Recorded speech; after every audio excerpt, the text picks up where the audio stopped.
దేశవ్యాప్తంగా జాతీయ కార్మిక సంఘాలు ఇచ్చినటువంటి పిలుపులో భాగంగా భీమ్గల్ పట్టణంలో సిఐటియు ఆధ్వర్యంలో ఈ సమ్మెను నిర్వహించడం జరుగుతూ ఉన్నది.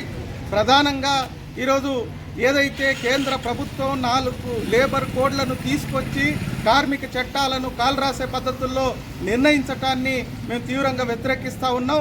వెంటనే కార్మిక చట్టాలన్నీ పునరుద్ధరించాలో అమలు జరపాలని కోరుతూ ఉన్నాం. అట్లాగే గ్రామీణ పేదరికాన్ని ఈరోజు మరింత పేదరికంలో నెట్టే పద్ధతుల్లో ఉపాధి హామీ చట్టం సవరణ చేయటం మూలంగా అనేక రాష్ట్ర ప్రభుత్వాలు ఈరోజు తమ వంతు 40% నిధుల్ని కేటాయించుకోవాలని నిర్ణయించటం సరైంది కాదు. దాన్ని ఉపసంహరించుకోవాలా, ఏదైతే ఉపాధి హామీ చట్ట సవరణను వెనక్కి తీసుకోవాలని డిమాండ్ చేస్తూ ఉన్నాం. అదేవిధంగా ఈరోజు విద్యుత్ సవరణ చట్టాన్ని కూడా వెనక్కి తీసుకోవాలని కోరుతూ ఉన్నాం.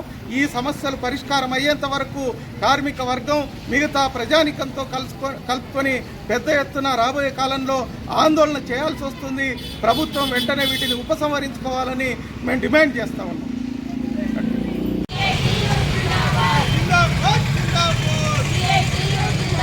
రద్దు చేయాలి 4 లేబర్ కోడ్లను, రద్దు చేయాలి 4 లేబర్ కోడ్లను, అమలు జరపాలి కార్మిక చట్టాలను,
కార్మికుల ఐక్యత, కార్మికుల ఐక్యత.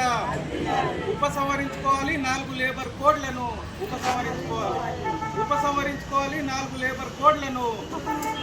సిఐటియు కార్మికుల ఐక్యత, కార్మికుల ఐక్యత. కార్మికుల సమస్యలను వెంటనే, కార్మికుల సమస్యలను వెంటనే జీతాలు పెంచాలి, జీతాలు జీతాలు జీతాలు. సిఐటియు జిందాబాద్ జిందాబాద్ జిందాబాద్ జిందాబాద్. కార్మికుల ఐక్యత, కార్మికుల ఐక్యత, కార్మికుల ఐక్యత, కార్మికుల ఐక్యత. చేయాలి శ్రీరామ్ బిల్లును వెంటనే, రద్దు చేయాలి శ్రీరామ్ బిల్లును వెంటనే, రద్దు చేయాలి విత్తన సవరణ బిల్లును, రద్దు చేయాలి విత్తన సవరణ బిల్లును. కార్మిక కర్షకుల ఐక్యత, కార్మిక కర్షకుల ఐక్యత, కార్మిక కర్షకుల ఐక్యత, కార్మికుల ఐక్యత, కార్మికుల సంఘాలు ఇవాళ పూనుకొని ఏదైతే మోడీ విధానాలకు వ్యతిరేకంగా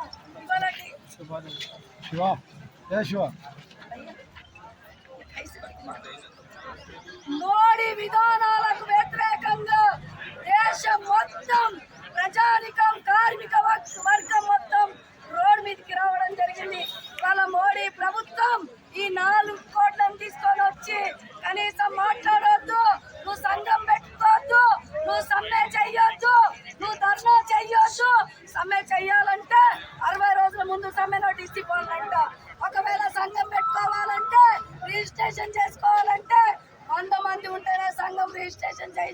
సరిపోదంట. అదే విధంగా ఇవాళ కార్మికులకు ప్రాణ త్యాగాలతోటి పోరాడి సాధించుకున్న 8 గంటల పని విధానం ఇవాళ యాజమాన్యానికి సరిపోదంట. యజమానులకు అనుకూలంగా 12 గంటల పని విధానం ఉంటేనే సరిపోతుందంట.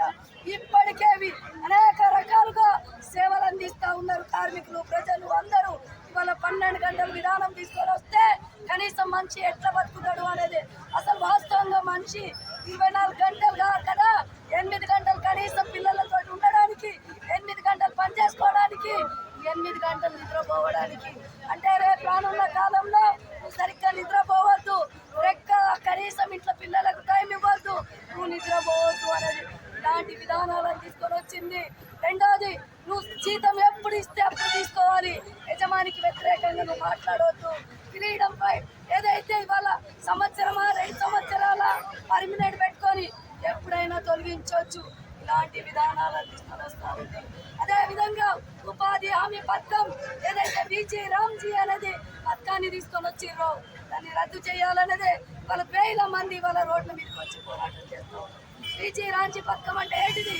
ఇవాళ రాష్ట్ర గవర్నమెంట్ 40% అంట, కేంద్ర ప్రభుత్వం 60% అంట. రేపటికి పథకానికి నిర్వీర్యం చేయడానికి ఏ విధానాలను తీసుకొని కార్మికులు ఏదైతే ఉపాధి హామీ కూలీలకు పట్టగొట్టే విధానమే తీసుకొని రావడం జరిగింది. అదేవిధంగా విద్యుత్ సవరణ బిల్లును తీసుకొని వచ్చారు. రేపు రానున్న కాలంలో రైతులకు భూమికి దూరం చేయాలనే ఆలోచనతోటి చిన్న మీటర్లు బిగించి పూర్తిగా దూరం చేయాలనే ఆలోచనతో తీసుకొని వచ్చారు.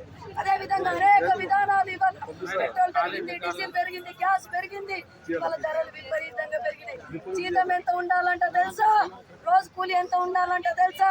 178 రూపాయలు ఉంటే సరిపోతుందంట. మనం ఏమని పోరాటం చేస్తున్నాం? కనీస కూలి, కనీస రోజు 600 ఇవ్వాలి అని చెప్తున్నాం.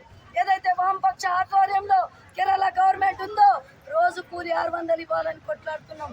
రోజు 600 కూలి సరిపోదంట, 178 రూపాయలు ఉంటే